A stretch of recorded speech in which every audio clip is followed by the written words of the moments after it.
told your friend you're not okay, and tell me what's wrong and why you never said you felt that way. And guess you're trying to stay strong and fake a smile until I look away. Jadi Moza Mini S ini pengoperasiannya sangat mudah. Yang pertama itu kalian harus selalu bawa kaki tiganya ya, tripod kecilnya ini. Tripodnya kan udah disediakan juga, ada karetnya di bawah. Ini gampang banget, cuman tinggal dibuka aja. Udah tinggal posisi steady ke duduk begini ya. Dalam artian gimbalnya sudah duduk. Untuk membukanya kita tinggal open kunci yang ada di sini. Kita tinggal buka kuncinya aja dari sini. Oke, tinggal diputar ke atas pelan-pelan. Oke, nah di sini ada klip kecil. Ya, ini dia akan kunci di sini. Oke, udah kekunci. Nah, otomatis di atasnya akan bebas. Ya, habis itu biasakan untuk masukin handphonenya ya ke ke dalam pengaitnya. Ini juga gampang. Ini bisa di dua-duanya ada kayak semacam per. Ya, atas bawah bisa ditarik. Kelihatan ya. Oke, lalu kita buka ini aja kunci lock untuk sumbu X-nya.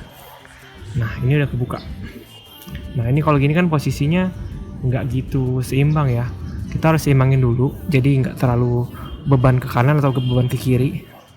Ini masih beban ke kiri. Kita geser lagi. Nah, kalau udah mendingan begini, istilahnya udah nggak terlalu berat sebelah ya, baru kita nyalain.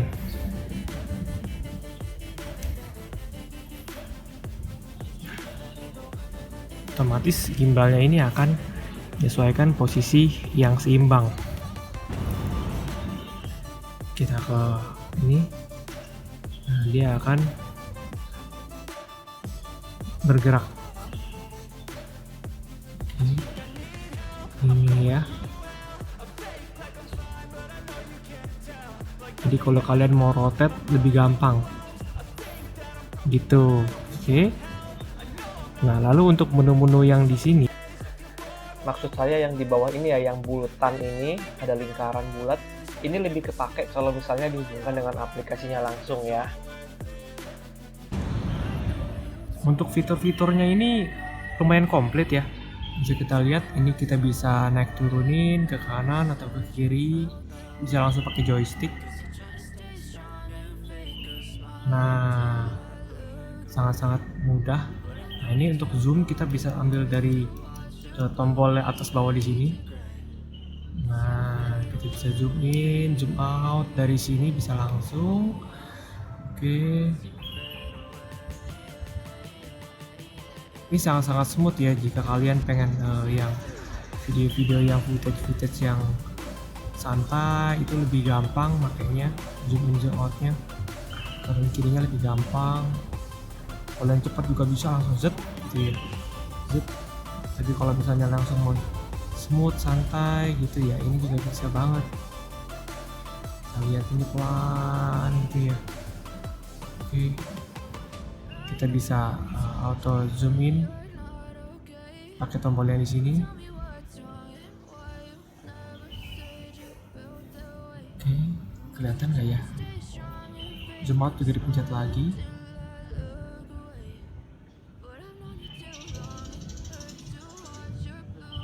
Dia otomatis. Kalau kita pengen pindah ke mode kamera,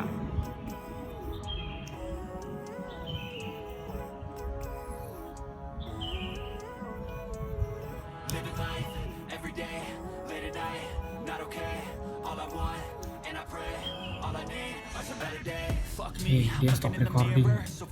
Oke.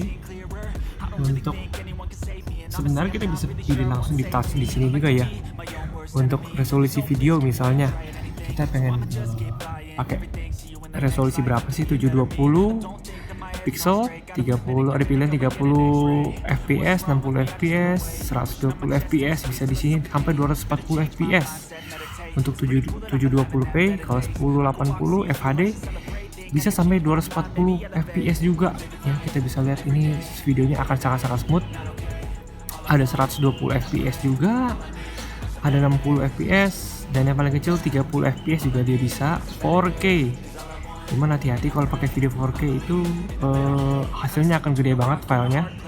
4K kita mulai dari yang paling kecil itu dia bisa sampai 24 fps, lalu untuk maxnya 30 fps yang standar, 60 fps juga dia support. Kalau 4K sampai 60 fps, biasa saya pakai 1080p aja, 60 fps atau 120 fps. Oke, udah ke setting di sini kelihatan ya. Agak-agak gelap, sorry. Nah, agak kelihatan ya. Oke, lalu untuk kamera kita bisa pakai kamera depan atau kamera belakang. Tinggal pilih yang atas. Lalu untuk foto, nah ini fotonya still foto seperti biasa. Bisa pakai timer. Timernya mati 3 detik, 5 detik atau 7 detik. Auto. Dia akan bisa apa ya? Bisa ngeluarin kayak ISO-nya berapa sih? Setting-settingannya kalau kita miringin dia ikutan berubah. Nah, kelihatan ya di layar itu ada perubahan. Nah, ini untuk kamera setting sendiri ada banyak pilihan ya. Bisa munculin flash, grid, frame, area, live, feedback, anti-shake. Jadi biar perekamannya nggak terlalu goyang-goyang.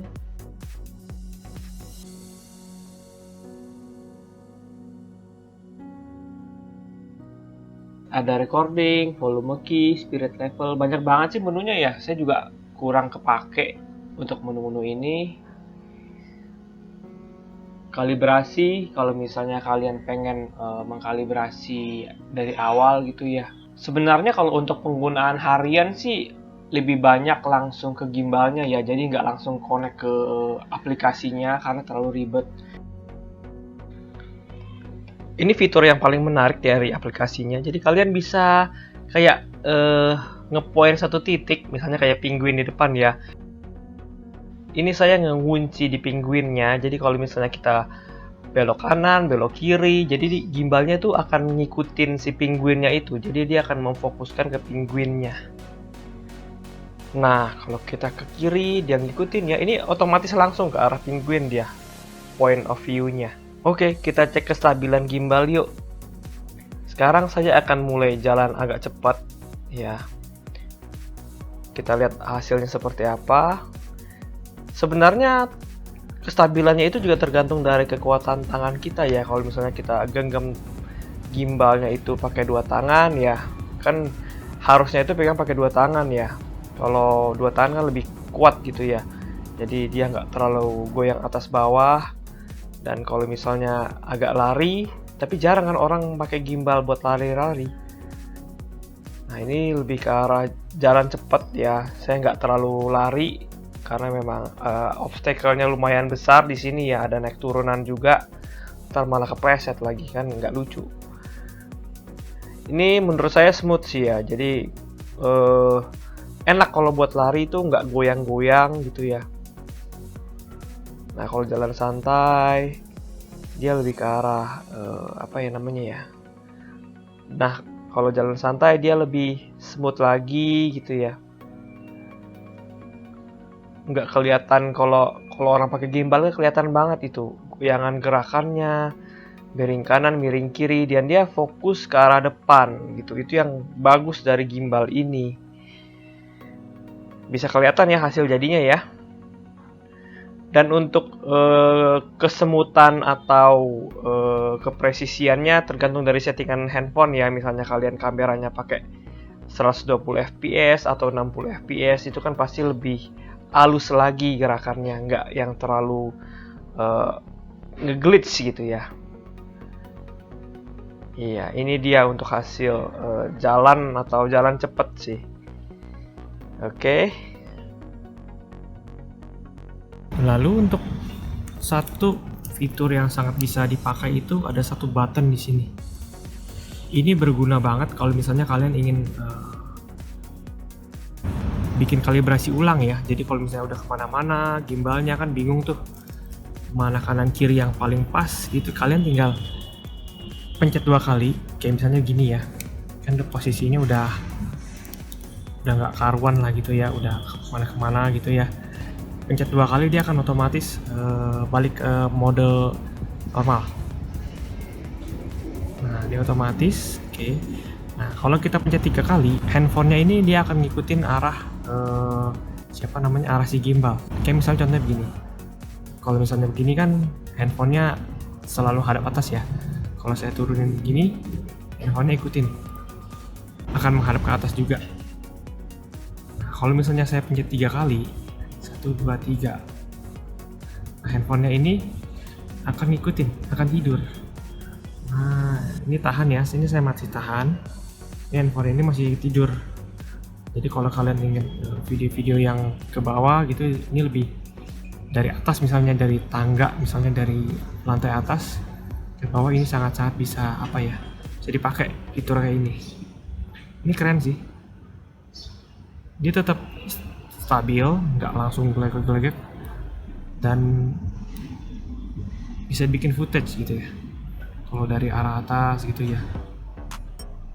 Oke.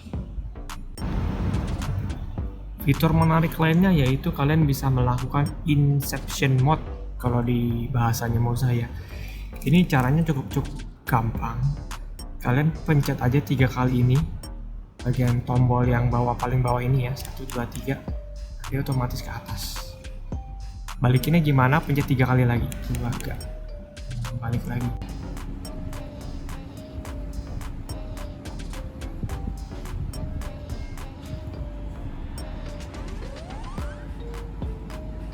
Ini adalah hasil navigasi view langsung dari gimbal.